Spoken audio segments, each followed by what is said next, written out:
Yeah, Acel Entertainment, King John ng Tagside. Salamat nga pala sa Umamon Cup, Eric Sutil ng Cuervo. Yo, katuwaan lang to. Ha, let's go. 16 na pang pasabog ang aking papakawalan. Dadahan-dahanin ko para kayawang sabayan. Para sa mga bulabingin na di kami kilala. Acel Entertainment nga pala, dubuntag si pamilya na sa inyo magpapasikat ng kapirasundan. Sa mga tumira sa amin, ang galing nung mag-invento. Aking letre pala, so buong buo, walang retaso. Sa gustong humamon sa amin, wala yung kaso. Dahil di ikaw kami na mahilig ng magyabang. Di rin tayo sinlaki, di rin tayo sintimbang. Kaya di magagawa na sa amin ka makalamang. Di mo pwedeng isingit na sa amin na una ka lang. Ganito ako, kapag ako'y naglalaro. Ang letra ko, malinaw di naglalabo. Nasa na, kalaban kong mga bano.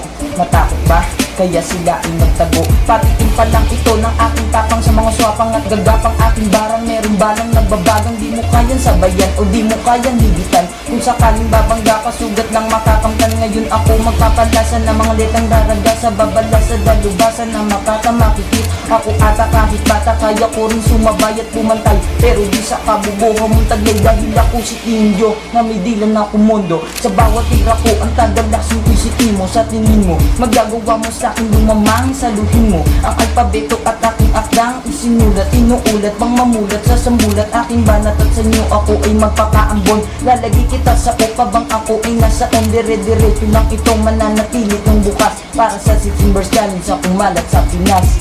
What? Yo, yun nga pala yung 16 verse challenge ko. Acel Entertainment, King John ng Tagside. Yeah, salamat.